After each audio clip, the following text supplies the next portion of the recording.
mbokk Jotna TV ñu ngi leen di nuyu di leen dalal ci seen émission mise à jour nag c'est le rendez-vous pour la vente des cartes de Pastef les Patriotes tey ñu ngi ànd ak suñu frère bu nekk SNCOM Ousmane Noureyni Ousmane salaamaaleykum. maaleykum salaam Mayte maa ngi leen nuyu di nuyu waa Jotna yëpp di am plaisir ñëwaat fii encore pour discuter avec les Patriotes. ñu ngi dalal tey benn gan le secrétaire général adjoint de Pastef les Patriotes qui est aussi le superviseur du département de Ziguinchor Fadilou Keita Fadilou dalal ak jàmm. merci beaucoup Mayte maa ngi nuyu Ousmane ma bokkal plateau bi di am mbégte ñëw fekk si la sa plateau di nuyu seen téléspectateurs yëpp leen suivre à travers le monde. tey nag dañuy commencer émission bi comme chaque jour dañuy commencer avec l'actu du jour tey dañuy dem dans la région de Dakar ak aussi à Thiès parce que le président du parti Ousmane Sonko defoon na déplacement dans différents départements au niveau de Dakar ak tamit le vice-président defoon na tamit déplacement Birame Souleye au niveau de Thiès dañuy dem ak régie xool image yi bu ñuy paree ñu bisiwaat waxtaan ci.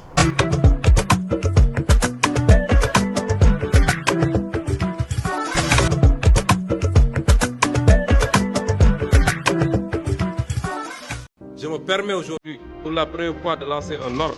L'ordre du devoir sacré à la grande famille patriotique. Génn naa instruction ne leen 1 million de cartes de membres. Cet ordre, c'est de consolider la grande armée civique de Pastef avec l'objectif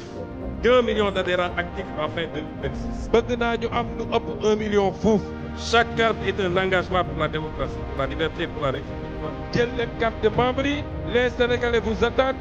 Il demande ces cartes de membres là. Demain, il doit se faire.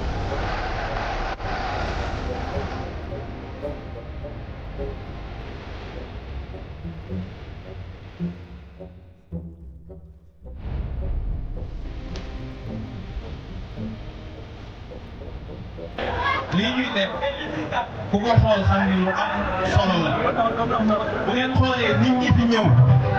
toog ba heure bii di jënd seen carte moo lay wan ni dañoo jàppoon ni dafa am benn combat bu ñu doon mënee mu jeex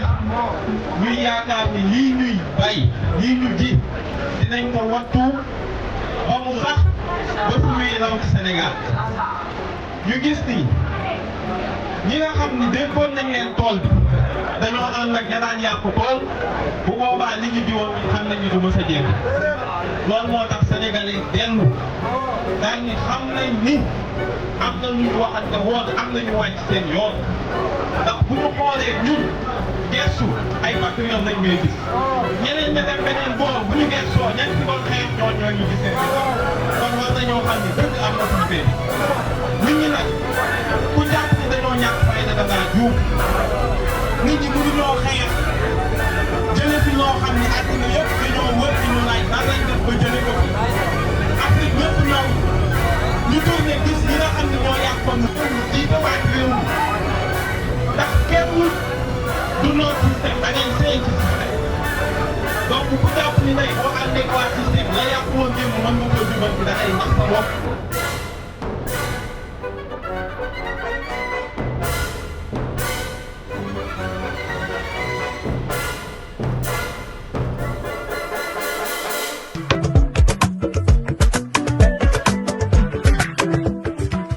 merci Régis ci image yi Ousmane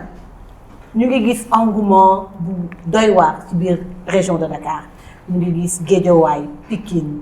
Kër Massar Rufisque fépp fu le président Ousmane Sonko dem gis nañu mbooloo topp ko ñu ngi gis tamit Birame Souleye mi nga xam ne mooy vice-président li mu def Thiès ñu jàngat vraiment lu ñu gis ci biir région de Dakar ak Thiès ci week-end bi. Merci beaucoup Maïté. Tu me permettras de nuyu mon grand frère et camarade de parti Fadilou dama doon bàyyi nga présenté ko pare parce que xam naa ne téléspectateurs yi bëgguma loolu noonu spoiler moo tax mais j'ai le plaisir et l'honneur de partager le plateau avec lui. lu ñu nekk di gis nii c'est en fait j'ai l'habitude de dire que le président Ousmane Sonko nous a habitués à l'inédit. lii feneen fépp fu mu amoon on aurait dit que dafa inédit. Et comme on est habitué nous à voir les diasporas populaires comme ça nous paraît en fait normal alors qu'il n'y a rien de normal dans ce qui vient de se passer là. Parce que, en fait, tu ne peux pas citer 2 exemples ou 3 dans le monde où des choses comme ça se passent. mooy dans des moments d'atemporalité politique comme ça nga xam ne élection amul benn joute électorale nekkul à l'horizon mais qu'un leader politique di dajale nit ci fànn bu mel nii ci juste ci jaay carte c'est assez inédit en réalité mais comme c'est le président Ousmane Sonko dafa normal soo jëlee exemple Dakar ak doxantu bi moi j'ai juste envie d'inviter les gens à réfléchir sur la force politique et la transformation bi nekk di am au niveau du Sénégal lu ñu habitué woon fii au Sénégal mooy su élection locale amee wala présidentielle rek la ñuy gis les hommes politiques di ameuter et di haranguer les foules de cette manière et parfois avec difficulté parce que day laaj mobilisation financière bu bëri et cetera mais là c'est une visite assez improvisée parce qu'il y a derrière il y a les grands Fadilou qui sont derrière et tout mais tout le parti n'est pas mobilisé dans une sorte de xam nga jël toute l'artillerie du parti de tous les grands responsables du parti ànd ak moom c'est juste lui mooy doxantu ànd ak quelques responsables seulement et toute la foule vient avec lui c'est en réalité ce qu'on pourrait appeler avec Maurice Duverger on passe d'un parti de notable à un parti de masse ce qui avait disparu dans le landerneau politique africain mooy Afrique amatul ay parti de masse mooy parti yoo xam ne adhésion bi dafay massif à un point ba amatul benn top management boo xam ñoom la ñooy toog di xalaatal parti bi c'est un parti qui réfléchit en communion le président Ousmane Sonko day dem Rufisque wala mu dem Kër Massar wala mu dem fii et cetera liesse populaire bi yëpp toppandoo juste pour un seul objectif c'est l'objectif de la vente des cartes donc man loolu laa jot a jàng li et à Thiès aussi c'est la même chose et à Thiès quelqu'un parlait de leadership éclaté lii mooy leadership éclaté ce n'est pas le président du parti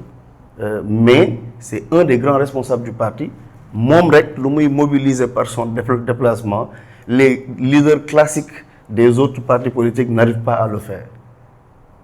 xam nga et pour man loolu c'est des éléments super importants yoo xam ne il faut à un moment donné ñuy pose di ci xalaat mooy que le président du parti en même temps qu'il est dans un département du pays ou dans des départements du pays d'autres responsables sont ailleurs et sont en train de mobiliser autant sinon plus parfois et man loolu laa ci jàngat mooy que le parti est dans une transformation extraordinaire et ceux qui parlent de messianisme ou de choses qui ressemblent à ça n'ont rien compris parce qu'ils n'ont pas assez d'outils d'analyse pour comprendre ce qui est en train de se passer. Effectivement, Ousmane, parce qu'on a vu le président au niveau de Dakar et je me dis que c'est cette spontanéité qui fait le charme de Pastef parce que les gens sont sortis spontanément. Il n'y a pas eu de mobilisation, c'est juste le président du parti vient, les gens sont déjà sur place. Et même avant qu'ils ne viennent, on a vu les foules qu'il y avait au niveau des points de vente. Et je pense que c'est quelque chose à saluer. Et comme tu as dit tout à l'heure, ce leadership éclaté-là, que ce soit à Thiès, que ce soit à Dakar ou dans les autres régions, vraiment, on a senti cet engouement des éléments du parti. Maintenant, par rapport à ça, on avait vu aussi un Fadilou très engagé, parce qu'à un moment donné, il y a eu la foule, gis nañu benn instant ce Fadilou di xaw a pousse, parce que il y avait vraiment benn liesse populaire. Yow mi nekkoon ci biir, qu'est-ce que tu as ressenti en tant que cadre du parti, mais aussi en tant que vraiment une personne très proche, un peu du proche. Merci beaucoup, Maïté. Bon. Comme disait tout à l'heure mon frère Ousmane, on est un peu habitué à l'inédit. Ça, je partage parfaitement. J'ai eu l'avantage quand même d'avoir participé à certaines opérations populaires de Pastef, le Némé-Koutou. Voilà. J'étais récemment, il y a peut-être mois, directeur de campagne. Donc j'ai l'habitude de tourner avec le président Ousmane Sonko et voilà, d'affronter des foules. Ce que j'ai ressenti à Pékin, c'est pareil que ce que je voyais dans différentes contrées du Sénégal. Ils ont tourné dans le cadre élections législatives. En fait, les gens sortaient spontanément comme nous l'avons dit. À Pékin, je crois que même que notre sécurité, à un moment donné, était un peu dépassée par les choses. À un moment donné, j'ai vu même quelqu'un publier une vidéo dans laquelle vous voyez un président Ousmane Sonko qui était un peu impressionné par ce qu'il voyait. Justement, à ce moment-là, en fait, il y avait un monde fou devant. et on n'arrivait pas à l'exfiltrer. En fait, il avait visité un siège, je crois que celui de Pékin Est ou autre, j'ai oublié, mais on n'avait pas à l'exfiltrer. Donc c'est-à-dire que les gens sont extrêmement motivés et que derrière la venue de président Ousmane Sonko, il faut voir aussi un engouement qu'il y a dans cette vente de cartes-là. Beaucoup de communes en demandent. Les Sénégalais en font une opération extrêmement importante. Et comme vous disiez tout à l'heure, hein, c'était carrément spontané. Hein. Moi-même, j'ai rejoint l'équipe du président Ousmane Sonko.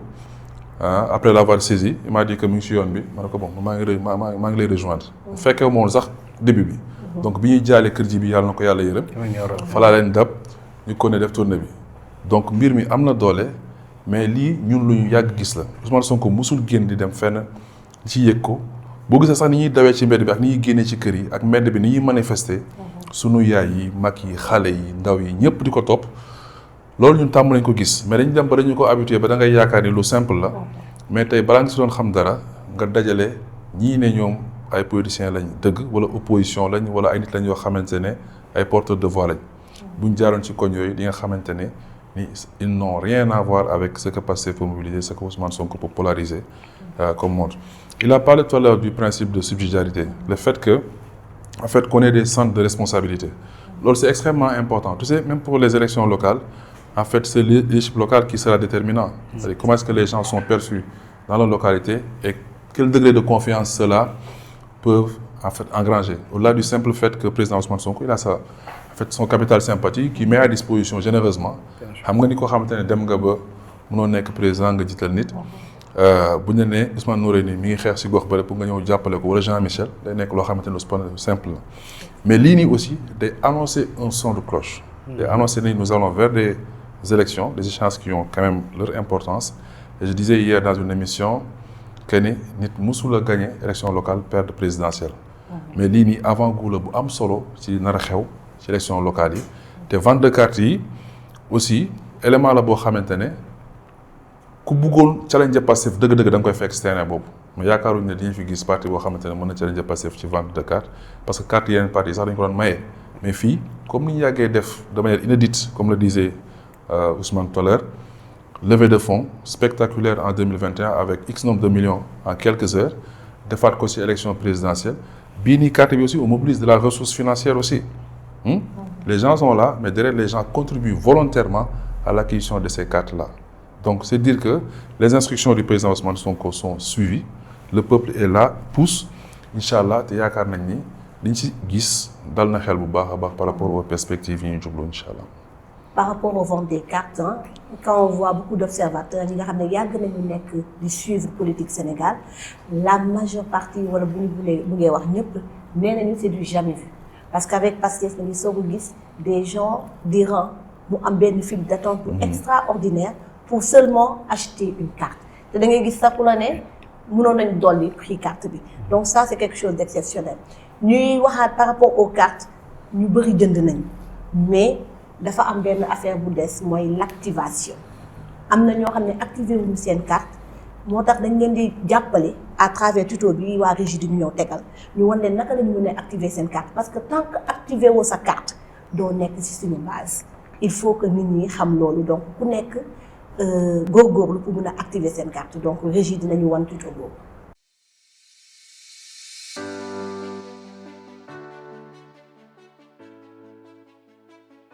Activation carte physique boo bëggee activer sa carte physique jaaree ko ci plateforme pastef.org mën nga topp tegtal yii boo yegsee ci page d'accueil bi bësal ci activer ma carte physique soo noppee nga bës ci continuer nga dugal sa numéro de carte membre soo noppee nga bës ci continuer dugalal sa profil mooy sa civilité sa tur sa sant say at sa adresse email su la neexee nga koy dugal waaye lu am solo la su fekkee da nga bëgg jot sa carte électronique bi numéro de téléphone WhatsApp ak indicatifu réew bi nga nekk soo noppee nga bës ci suivant dugalal sa photo bi war a dem ci sa carte de membre bi mën nga photo wu directement ci sa caméra téléphone wala nga tànn photo bu nekk ci sa galerie format photo bi nag JPG la war a nekk PNG te warula romb 10 MO yii photo bi war a sàmmonteel kanam gu leer fond bu weex te bañ a am ker photo bu leer kanam gi ci digg bi photo bi def jàkk ak caméra bi bopp bu jub mën nga takk ay lunettes yu amul reflet wala mu bañ a doon vert teinté maanaam ay lunettes de soleil bësal ci suivant bouton bi day activé wu su photo bi duggee bu baax ci page bi ñëw bindal sa adresse réew bu ñu ko bàyyi mooy Sénégal waaye mën nga koo soppi soo noppee nga tànn jaaree ko ci ay menu déroulant réew bi nga dëkk sa région wala sa ville su dee yaa ngi ci diaspora bi sa département ak sa commune soo noppee nga bës ci suivant ci page bi ñëw indiquer sa statut électoral pàcc mi am na ñetti option ñuy sukkandiku ci situation utilisateur bi su dee membre bu bees nga bu amul carte électeur amuloo itam carte de membre Pastef kosel non je n'ai pas de carte d'électeur ak non c'est ma première adhésion su dee am nga carte électeur kosel oui j'ai une carte d'électeur benn champ dynamique numéro de carte d'électeur dina génn bindal sa numéro de carte d'électeur 9 chiffres bi nekk ci sa ginnaaw carte nationale d'identité su dee ancien membre parti bi nga kosel oui j'ai une carte Pastef ay champ dynamique dinañu génn ngir laaj la sa numéro ancienne carte bi niki noonu année d'adhésion bi soo noppee nga bës ci suivant ngir valider sa engagement sur l'honneur wareef la ci yow nga daal di kose ñaari case yii benn bi muy j'accepte les conditions générales d'utilisation règles et statuts de Pastef mën nga bës ci voir les détails ngir xam mbooleem conditions générales d'utilisation yi soo noppee nga kose ci je certifie être de nationalité sénégalaise citoyen sénégalais rek moo mën a adhérer mën nga bës ci voir les détails ngir am mbooleem sart yi aju ci wàllu nationalité ngir bokk ci parti bi bësal ci suivant di nga jot sa carte de membre directement ci sa email su dee joxe woon nga ko di nga am itam option bu lay may nga mën koo télécharger membre bi dina mën a scanner itam QR code bi nekk ci kanamu kartam dina ko yóbbu ci plateforme bi mu mën a topp même étape yi ak ay champs yu ñu bind ba pare ndokkale yow patriote bi léegi nekk nga membre officiel bu Pastef les Patriotes.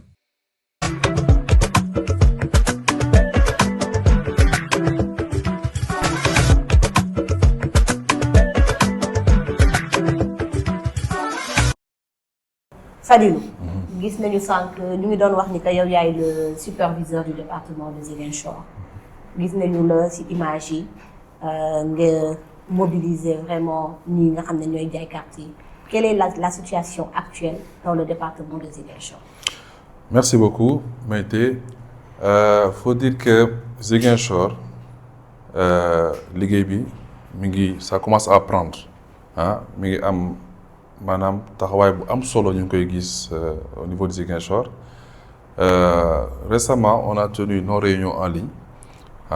pour préparer l'installation des commissions locales de placement des cartes biñ ci paree aussi jël nañu rendez-vous ak les commissaires xam nga ni superviseurs yi travaillent directement avec les commissaires qui sont rattachés à des communes ou à plusieurs communes pour 6 communes Ziguinchor yi am nañ fa 3 commissaires yoo xamante ne am nañ taxawaay bu rafet a rafet di suivre opération yi comme il le faut donc à l'issue des bi ñu defee sunu réunion en ligne yooyu ba pare jël nañ rendez-vous ak les 3 commissaires dem nañ Ziguinchor ànd ak ñoom ci environ 27 heures c'est-à-dire que une journée ak quelques heures pour def le tour des 6 communes installer l'ensemble des commissions locales de vente des cartes tey Ziguinchor mi ngi tourner en moyenne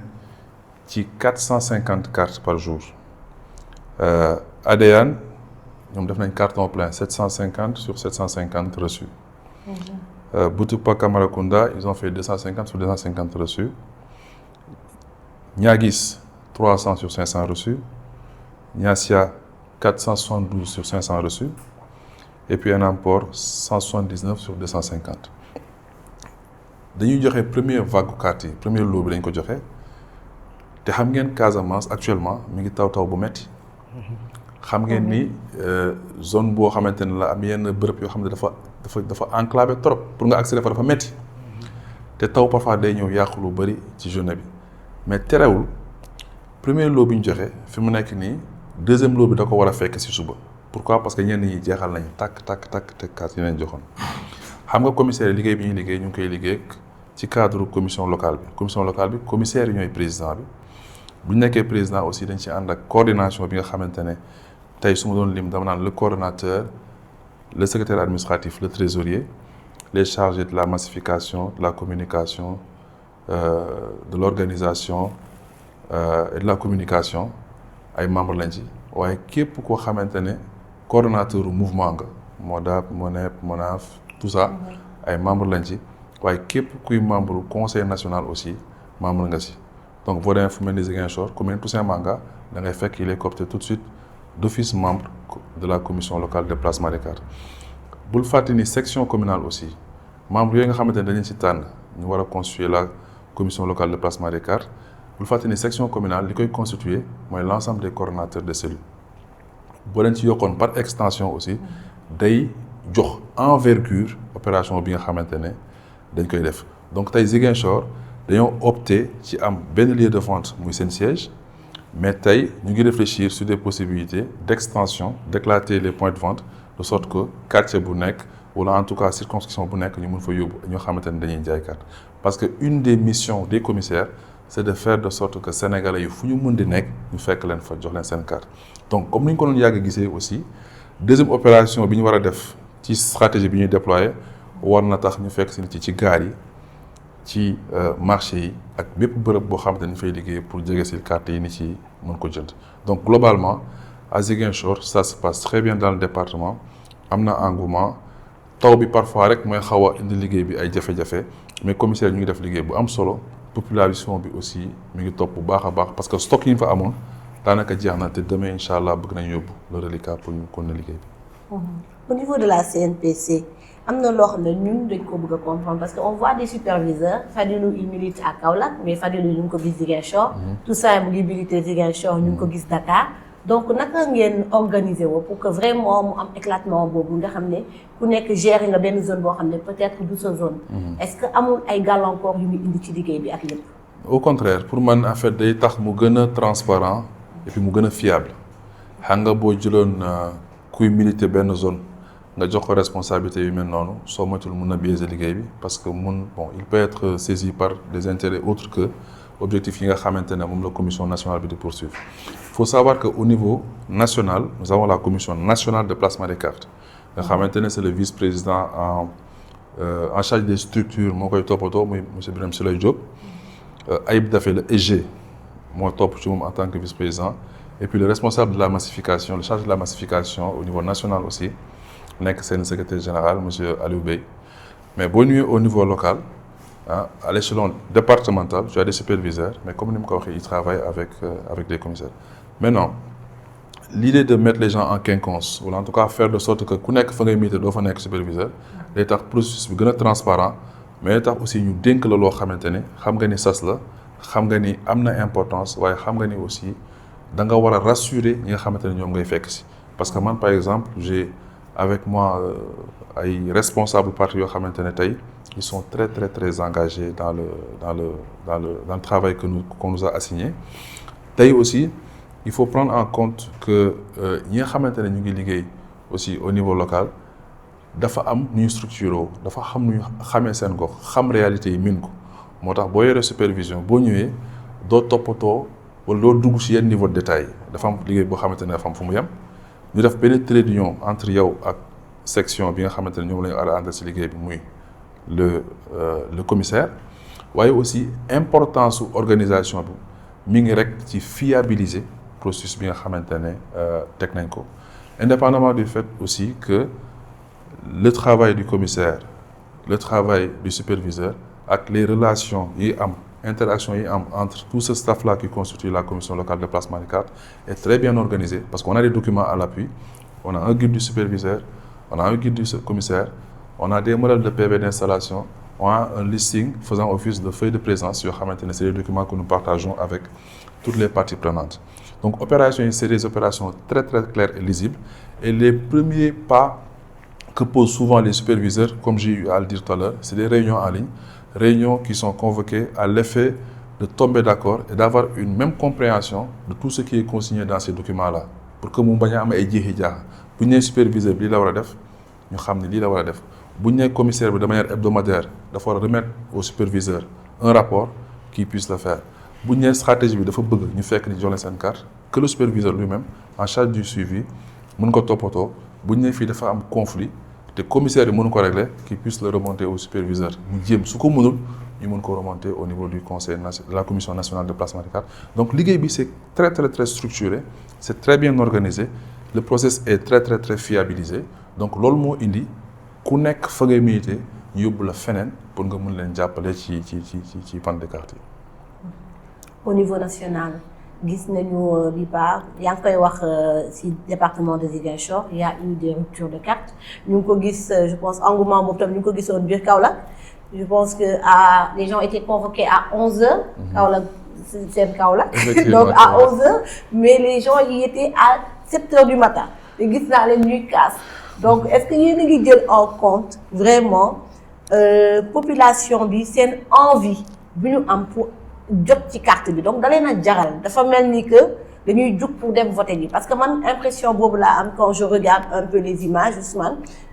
au niveau du net da ngay gis ni que dañ cee farlu est-ce que yéen a ngi bàyyi loolu en compte pour ngeen mën a sóoraale peut-être plus de cartes pour les départements. effectivement nit yi sax da ngay gis ñoo xamante ne dañuy xaw a mer tuuti. voilà parce que ni ñu koy bëggee ñoom duñ ko amee noonu. parce que carte bi aussi dafa respecter benn process.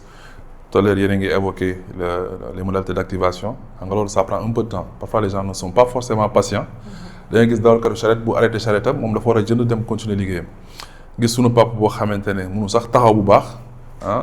ñëw taxaw ne dafa soxla carte am wala mooy la man dama jëndoon en ligne lan moo tax carte bi ngeen jox sama photo nekku ci.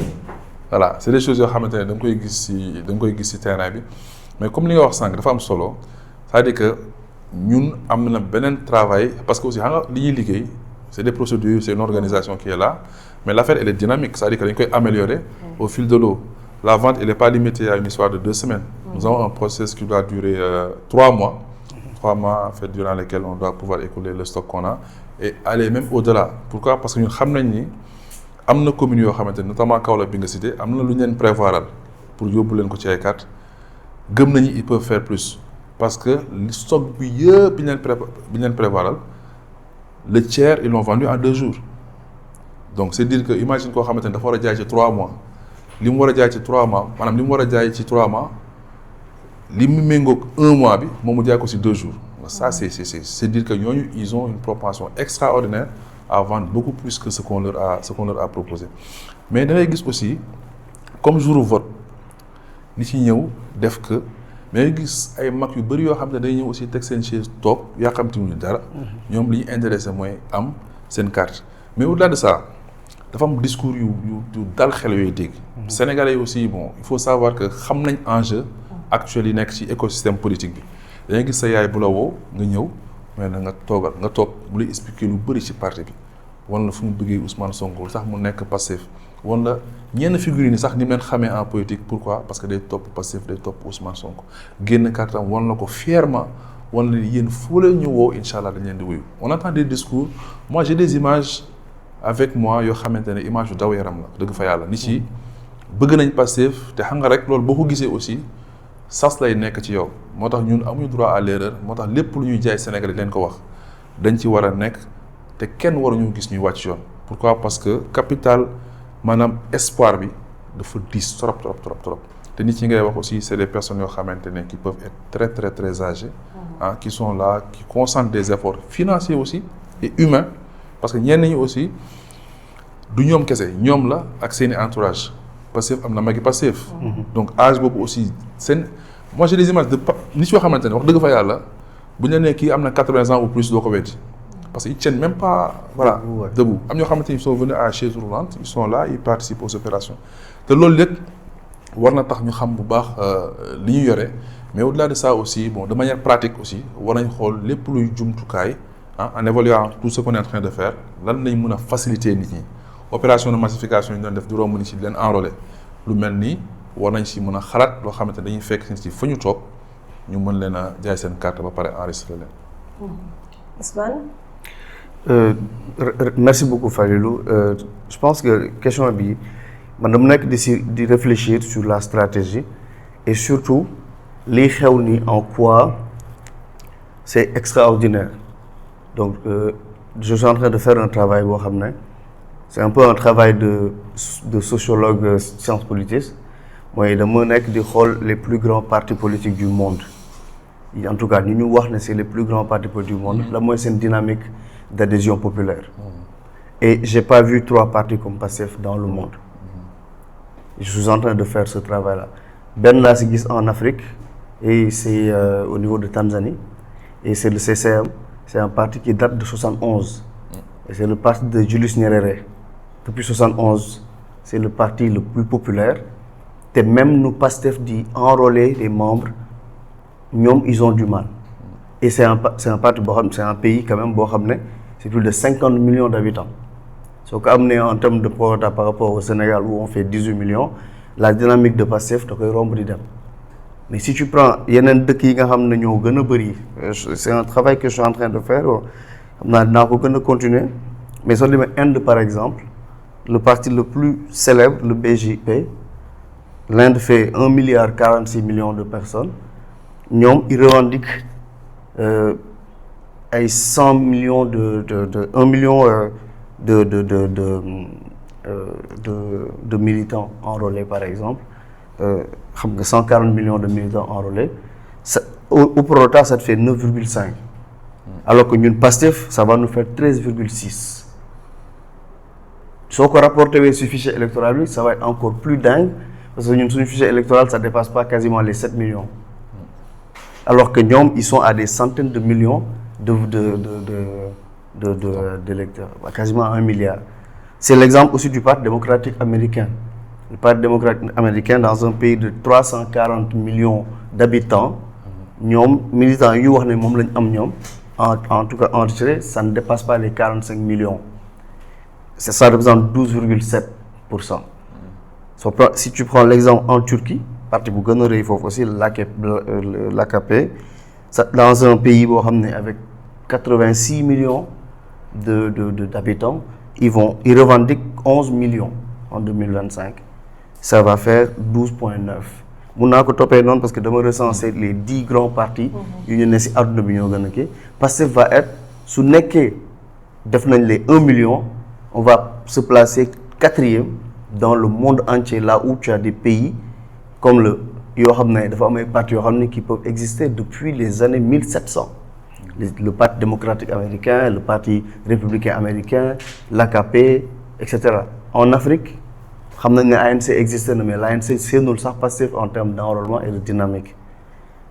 Et le plus extraordinaire, c'est ce qu'on appelle en sciences politiques l'opportunité de fenêtre resserrée. Moi, que passer de juillet à octobre, cassé. Par exemple, c'est sur une année,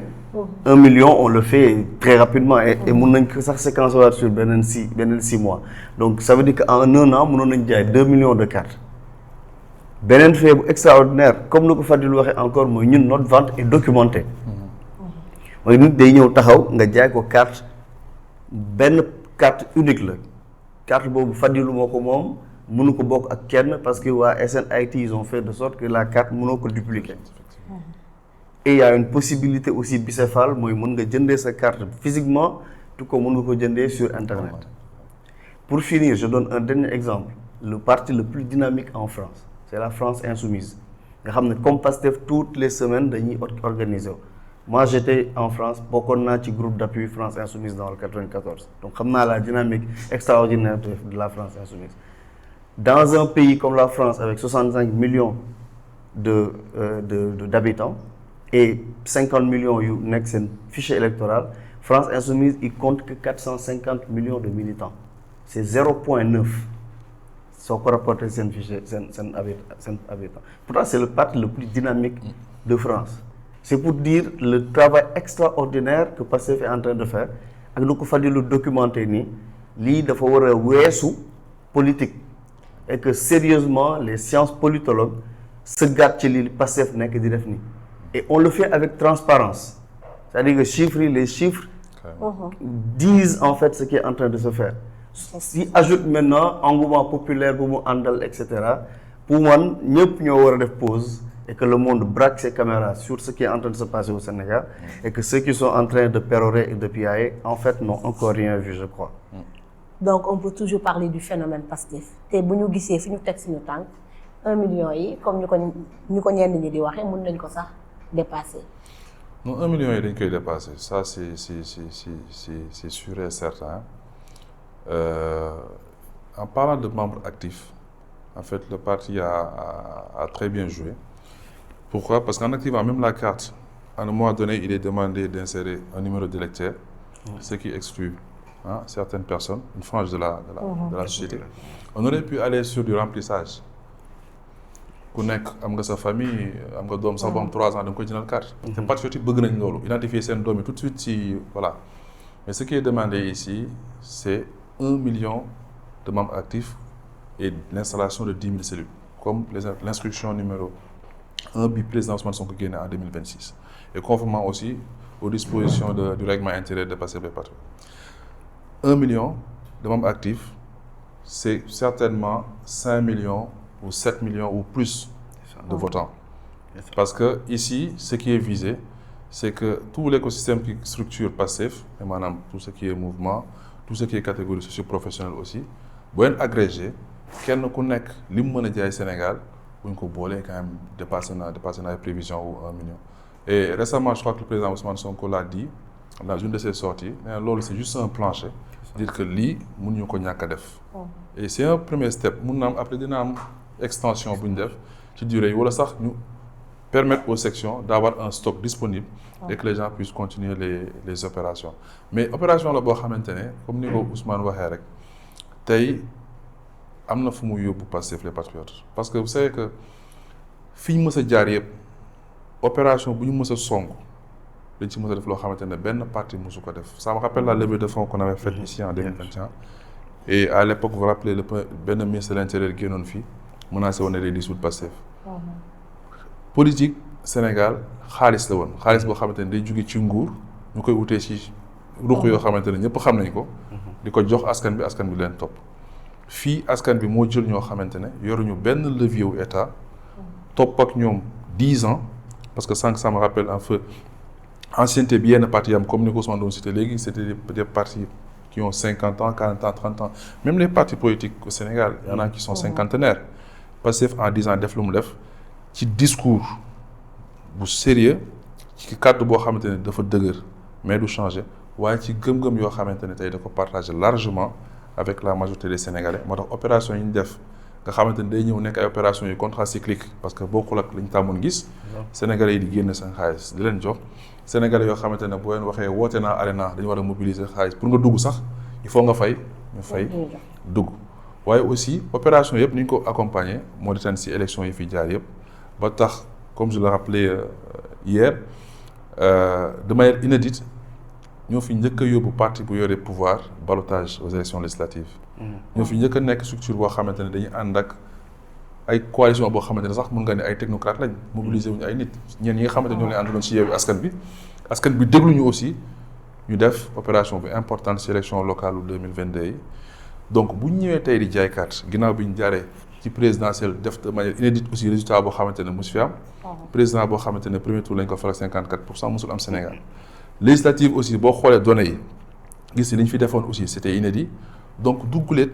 parti Pastef dugg ci jaay carte muy demee ni nga xamante ne noonu lay demee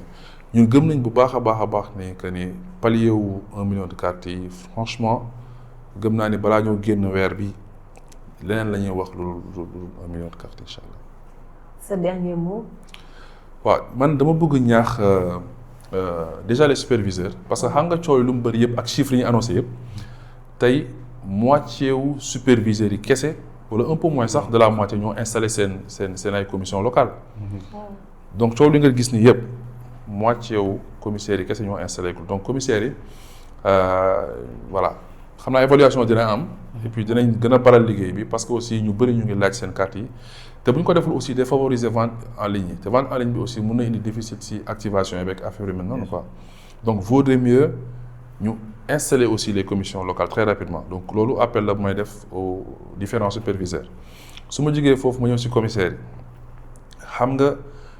quand on est président d'une commission locale de placement des cartes zone bi ngay nekk mun na am miin nga ko mais mun na am na spécificité tey jël carte yi di ko jaayee ci benn point kese lu baax la dans un premier temps mais boo bëggee toppee liggéey bi dëgg comme niñ ko parti bi defee foog nga éclater responsabilité yi foog nga wóolu nit ñi xam nga boo amee structure boo xamante ne commission locale boo xamante ne am nga ci ay coordonnateurs GPS am coordonnateur MODAP MONEP ñëpp mais c'est des gens qu'on peut responsabiliser pour chaque quartier en fait am ay points de vente parce que carte yi dañ ko war a jegeel doomu aadama yi ba leen ko jegelee dañ koy jënd mais problème bi mooy yenn gox yu fasantikoo yi xam nga tey Dakar ngay toog am transport en commun dem fu la neex mais am na zone yoo xamante ne pour nga jot leen ñun Ziguinchor par exemple bu ñuy dem Boutoupa mais bu tawaatoon tuuti yoon bi day dagg du ñu am accès. bien sûr di ngay amee tamit ay communes yoo xamante ne ci biir gox yi nga war a relier c'est des dizaines de kilomètres et parfois les transports en commun ne sont pas voilà c'est des zones qui ne sont pas très bien desservies donc commissaires yi xam naa ak l'appui de la commission nationale de placement des cartes et à l'issue de l'évaluation qui est prévue cette semaine je crois que dina am ay joyantu yu am ba tax commissaires yi mën a ànd ak l'ensemble des membres des commissions locales de placement des cartes éclater les points de vente ba tax sénégalais yëpp fu ñu soxlaa carte ñu mën ko am fi ñu ko war a amee. jërëjëf Fadilou merci à ñu ngi lay jaajëfal vraiment ci teew bi nga teew tey vraiment tu as donné des éclaircissements par rapport ak li ñuy gis parce que am na loo xam ne peut-être sénégalais lambda wala pastéfien lambda du ci jot mais bu ñu amee benn kàngam comme Fadilou bu toog di ko expliquer dina tax mu gën a leer ci nit ñi ñu ngi lay jaajëfal dañuy dem nag ci beneen rubrique bu ñuy woowee fact checking fact checking nag dañ ciy ànd ak suñu frère Abdoulaye.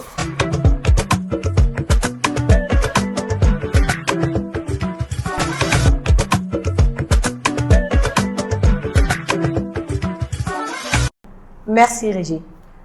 salaamaaleykum Abdoulaye.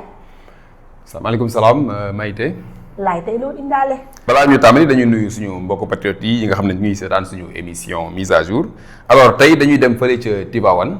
ñu fekk fa benn publication boo xamante ni gis nañ ko sur les réseaux sociaux parce que fact checking bu ñu ko fàttalee moom mooy rubrique bi nga xamante ne moom mooy ñëw si lépp loo xamante ni day doon ay manipulation wala ay jaxase xel yi nga xamante ne gars yi ñu ngi koy def ci lépp lu wundu ci wàllum jaayum carte membre yi nga xamante ne moom la Pastef di dawal jamono ji alors sur Facebook on a vu une publication benn page boo xamante ne ni xëy na du ñu tudd tur bi mais en tout cas dañu ñëwoon pour démentir un article boo xamante ni ñoom ñoo ko publier seen page parce que nee nañu keroog à Tivaouane on a vendu plus de 1000 cartes mais ñoom ci seen vidéo bi ñu jël à la fin de la rencontre ñoom nee nañu y avait même pas 100 personnes boo seetloo mooy image vidéo yi nga xamante ne moom ngeen di suivre noonu jamono ji muy jàll seen écran ñoom dañu dem ba à la fin de l'activité ñu ñëw wàññu des images yoo xamante ne ni c'était seulement des chaises te gisuñ fa ay nit yoo xamante ne bari nañu takku nañu loolu nag ñun bi ñu toogee def des vérifications dem nañu contacter ñi nga xamante ne ñoo di coordination bu commune bu Tivaouane ñoom ñu demander leen laaj leen ay renseignements bu baax pour mën a xam exactement comment ça s'est passé les activités ñoom tontu nañu lu leer nañu nee nañu ki jël vidéo bii nii il est venu à la fin de l'activité jël vidéo bi pour mën a jaxase xelu Sénégalais yi wax ni mënuñu jaay carte alors que loolu doonul loo xamante ni lu tegu la njaayum carte gi dafa doon loo xamante ni lu transparent la lu leer la am na ay commissaires yoo xamante ni ñoom ñooy toog di saytu loolu donc loolu dafa doon loo xamante ni lu am solo la ñu leeral ko teg ko sur la table ay chiffres la ak ay tableaux yu clairs yoo xamante ne nii c'est vraiment vérifiable képp koo xamante ne nii mën nga ci am accès di nga ci am accès te dina doon loo xamante ni lu leer lay doon léegi dañu contacter la coordination de Tivaouane ils nous ont envoyé des images mooy images yi nga xamante ne moom mooy daw noonu gis ngeen vraiment mobilisation bi nga xamante ne moo fa amoon demoon na sax am na sax ay ñenn ñoo xamante ni jot nañ leen ci woo jot naa woo ki nga xamante ne moom moo di Samba Tall Sarr moom c'est un témoin oculaire qui a été sur place moom jot nañu expliquer tout ce qui s'est passé là-bas engouement bi nga xamante ne moom la ñu gis régulièrement ci vente des cartes moo amoon foofu noonu à Tivaouane comme yeneen dëkk yi nga xamante ne moom moo fa amoon donc loolu moom mooy situation bi nga xamante ne nii bëggoon na leen ko andil tey muy le sujet du fact checking bi nga xamante ne moom moo amoon fële ci Tivaouane ngir leeralal ngir andi leen ci ay leeral pour askan wi ak patriotes yi xam carrément lan mooy la vraie situation de la vente des cartes au niveau de Tivaouane voilà. jërëjëf Ablaye donc dañuy revenir rek ci lu Fadilou doon wax sànq tout ce que Pastef fait est documenté donc gars yi nu ñu bàyyi di sonal seen bopp pour man les enjeux pour ñoom sont ailleurs ñun ñu ngi ci suñu yoon te gëm naa ne dara du tax ñu teggi suñuy tànk man par rapport au fact checking man bu nekkoon maa yow sax dama koy jëlale parce que ay ñoo xam ne la amuñu benn comment dire amuñu benn taxawaay politiquement donc c'est juste pour langaamu ci Pastef pour pouvoir exister mais tamit c'est bien de montrer aux internautes et de montrer aussi à tous les sympathisants et patriotes que Pastef mu ngi ci ligne am et que à l'image de Dakar de Touba yeneen dëkk yëpp comme Tivaouane engouement bi dafa am voilà Ousmane boo ci bëggee sànni ay kàddu. non man en fait dama leen yërëm parce que yow jaayoo jëndoo kenn jaayu la kenn jaayuloowu la looy wut déjà foofu bay filmer premièrement deuxième chose ils sont pas intelligents yow li la ñu woowee si en fait li ñu woowee effet Barbara Streisand c'est-à-dire yow yaa ngi bëgg ndawal mbir da nga koy mujj jox gëdd ñun ñu ngi nii toog ay milliers de personnes ñu ngi seetaan ñu ngi wax si Tivaouane ci li mu jaayoon te waa Tivaouane lii day nekkaat regain de fierté suba bu fi ñu jaayee woon 1000 démb tey dinañ fa jaay 1500 ëllëg dinañ fa jaay 2500 en fait ils sont pas intelligents par contre j'ai envie juste de faire de la consultance ne leen bàyyi leen Pastef mu ngeen di tudd ngeen dem concentré wu ci seen parti parce que da ngeen di dépenser énergie boo xam ne da ngeen koy yokk ci gazu Pastef mais nag bon ku jiitu ñu ne la xoolal ni ngay doxee comme ñun ñoo jiitu il faut qu'on accepte que bon colibé yi ñu koy dégg xaste yi ñu koy dégg sos yi aussi ñu koy dégg et je félicite Laye pour le travail qu'il fait moom day dem xool ci mbaalu jokkoo yi lépp lu fa nekk lu dul waxu dëgg lu dul dëgg rek mu indi ko fii faram fàccee ko su ko defee mbokku patriote yi xam ne lii mooy la véritable réalité ñëpp yaa ngi si te xam ne Pastef yemul ak kenn ci dayo yemul ak kenn ci doxalin. Pastef yemul ak kenn ci doxalin te ñu ngi lay remercier Laye parce que li ngay def nii aussi c'est comme il l'a dit lu baax la pour vraiment ñenn ñi ñu mën leen stopper parce que fi mu nekk nii ñun tal nañu leneen lu dul ay xool yeneen parti wala ñeneen lu ñu nekk di def Pastef daa concentré wu ci Pastef et c'est bien nga ñëw indil waa Tivaouane c'est bien que nga contacter leen ñu ñëw waxtaan ak yow wala effectivement ce qui s'est passé dans leur zone di la remercier Laye di la jox di daje mercredi prochain inchallah di la bàyyi kàddu gi ndax nga tàggu. alors waaw merci beaucoup Maïté boo gisee rek ñuy def loolu c'est parce que en fait les internautes les patriotes plus généralement les Sénégalais ñoom dañu am droit à la bonne information loolu c'est très important gars yi nañu bàyyi manipulation bi te aussi ñoom ñu jéem a xool li nga xamante ne moom la Pastef di def parce que gis nañu ni ñoom amuñu inspiration Pastef nag mi ngi noonu wane na yoon bi donc di leen ñaax rek ngeen bu fekkente ne amu leen leneen loo ngeen def ngeen xool ci Pastef roy ci Pastef loolu xam naa ne peut-être dina leen xaw a may tuuti militant comme ni ko Ousmane Sonko waxee militant yam yoo ko tooñ mbëggeel gi moo bëri donc fexe leen ba def ni Pastef ngeen mën a am li nga xamante ne moom la Pastef avant may pare ci kàddu gi rek dama bëggoon aussi lancer un appel ci li nga xamante ne moom mooy les bracelets Pastef yi dafa bokk ci li nga xamante ne aussi dafay participer ci financement du parti fan yi passé gis nañu bu baax que ni gars yi reprendre nañ li nga xamante ne moom mooy les contrefaçons donc loolu dafa doon loo xamante aussi il faut ñu rappeler les patriotes ñu jéem a xool bu baax li nga xamante ne moom mooy les bracelets yi ñuy jënd ku bëgg bracelet bu baax da ngay dem ci coordination communale yi nga xamante ne nii ñoom ñoo existé wala nga ñëw fii ci siège Pastef nekk ci Sacré-Cœur boo ñëwee di nga am li nga xamante ne moom moo di bracelet te loolu dina bokk ci li nga xamante ne moom mooy sa don de soi bi nga xamante ne moom nga bëgg a def moom nga bëgg a apporter le parti donc dina doon loo xamante ne dina dëggu dina doon loo xamante ne nii dina apporter njëriñ parti bi donc di leen ñaax bu baax ngeen bàyyi xel bu baax ci bracelet yi nga xamante ne moom ngeen di jënd incha allah merci beaucoup. jërëjëf damay jeexalee ci Ousmane mais Ousmane man maa ngi gis ñëpp di lancer mais yow Saint-Louis gisaguma leen te maa ngi gis ngay def travail bu remarquable avec tes confrères à Saint-Louis mais ba léegi kenn déggagu leen ci jaayum carte yi. non ñun affaire ndar-ndar la ñuy def xam nga suñ Babacar doon ne ndar-ndar dañuy bàyyi àjjana ba gars yi di dugg di yàkkamte ndar-ndar yi di sañse di préparer wu nànk-nànk balaa dernière minute ñuy soog a yegg si donc ñun bon pour être plus sérieux dinañ tàmbali incha allah samedi prochain def nañu suñu assemblée générale vendredi passé ak suñu superviseur ak suñu commissaire suñu superviseur c'est l'honorable député Momar Talla Ndaw suñu commissaire c'est l'honorable député Ousmane Ciss de Tivaouane incha allahu rabbi samedi dinañ tàmbali mais woo waa Ndar yëpp bout ba bout di woo 34 quartiers Ndar yëpp di woo 254 000 habitants de Saint-Louis yëpp mag ndaw gune jigéen ñëpp nañ génn ñu ñëw jënd carte yi bu soobee yàlla siège u Pastef lay nekk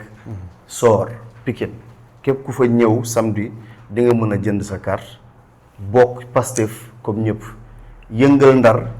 jëlee fa lépp li nga xam ne moom mooy métit